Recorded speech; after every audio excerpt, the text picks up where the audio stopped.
Hamas کے راکٹوں کا توڑ اسرائیل کا آئرن ڈوم میزائل شکن نظام ہے کیا؟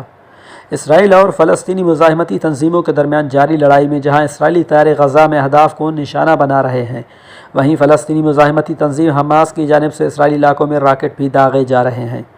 اسرائیلی حکام کا دعویٰ ہے کہ حماس کی جانب سے داغے جانے والے بیشتر راکٹوں کو میزائل شکن دفاعی نظام آئرن ڈوم کی مدد سے ناکارہ بنایا جا رہا ہے۔ اسرائیلی ڈیفنس فورسز کے ترجمان کیپٹن بین روسز نے بدھ کو امریکی اخبار نیو یارک پوسٹ سے گفتگو میں دعویٰ کیا تھا کہ حماس کی جانب سے تازہ لڑائی میں اب تک غزہ سے 1000 سے زائد راکٹ داغے گئے، جن میں سے 85% کو ہدف تک پہنچنے سے پہلے ہی ناکارہ بنا دیا گیا۔ ان کا کہنا تھا کہ حماس کی جانب سے آئرن ڈوم میزائل شکن نظام پر دباؤ ڈالنے کی کوشش کی گئی، لیکن حملوں کو روکنے کے لیے یہ نظام نہایت ہی مؤثر رہا۔ آئرن ڈوم میزائل شکن نظام ہے کیا؟ آئرن ڈوم میزائل شکن نظام جدید ریڈار کی مدد سے اپنے ہدف کو تلاش کرتا ہے اور محض 20 سے 45 سیکنڈ کے اندر ہدف کو راستے میں روک کر اسے ناکارہ بنا دیتا ہے۔ آئرن ڈوم کے ذریعے داغے گئے میزائل کی رینج 2.5 میل سے 44 میل تک ہوتی ہے۔ امریکی اخبار واشنگٹن پوسٹ کی ایک رپورٹ کے مطابق یہ نظام اسرائیلی رفال ایڈوانس ڈیفنس سسٹم اور اسرائیلی ایروسپیس انڈسٹریز نے امریکی مالی وسائل اور تکنیک کی مدد سے بنایا ہے۔ اس کا مقصد گنجان آباد اسرائیلی علاقوں اور اہم تنصیبات کو کم فاصلے تک مار کرنے والے راکٹ حملوں سے بچانا ہے۔ اس کا استعمال سب سے پہلے 2011 میں کیا گیا، جب غزہ کی جانب سے اسرائیلی علاقوں کو نشانہ بنانے کے لیے داغے گئے راکٹوں کو اسرائیل کے جنوبی شہر بیرشیبا میں نصب آئرن ڈوم میزائل سسٹم کی ایک بیٹری نے ناکارہ بنا دیا۔ نظام ریڈار کے ذریعے ہدف کی درست نشاندہی، جدید کنٹرول سسٹم اور راکٹ لانچرز پر مشتمل ہوتا ہے۔ رپورٹس کے مطابق اسرائیل کے پاس اس میزائل سسٹم کی 10 بیٹریز ہیں۔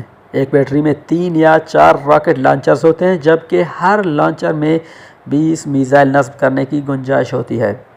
اسرائیلی حکام کے مطابق اس جدید ایئر ڈیفنس سسٹم کی ضرورت 2006 میں اسرائیل لبنان جنگ کے دوران محسوس کی گئی تھی، جب مزاحمتی تنظیم حزب اللہ کی جانب سے اسرائیل پر میزائل داغے گئے تھے۔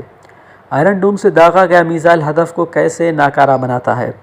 آئرن ڈوم میزائل سسٹم کی بیٹری ریڈار یونٹ اور کنٹرول سینٹرز پر مشتمل ہوتی ہے، جو کسی بھی اسم سے داغے گئے میزائل یا راکٹ کی نشاندہی، اس کی اونچائی اور رفتار کا تخمینہ لگا کر سیکنڈز میں مذکورہ ہدف کو نشانہ بناتی ہے اور فضا میں ہی اسے ناکارہ بنا دیا جاتا ہے۔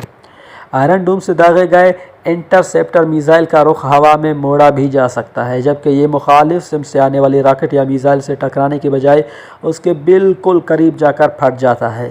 دونوں میزائلوں کا ملبہ زمین پر پھر بھی کسی نقصان کا باعث بن سکتا ہے، تاہم یہ راکٹ حملے سے ہونے والی تباہی کو روکنے میں معاون ثابت ہو رہا ہے۔ اسرائیلی حکام کے مطابق غزہ کی پٹی کے قریب آباد اسرائیلی آبادی کے رہائشیوں کے پاس راکٹ حملوں سے بچنے کے لیے 15 سے 90 سیکنڈز ہوتے ہیں۔ راکٹ حملوں سے آگاہ کرنے کے لیے سائرن بجائے جاتے ہیں۔ اس دوران آئرن ڈوم میزائل سسٹم فوری متحرک ہو جاتا ہے۔ آئرن ڈوم میزائل سسٹم میں نصب خودکار نظام صحرا یا کھلے مقام کی جانب گامزن راکٹ کو نشانہ نہیں بناتا۔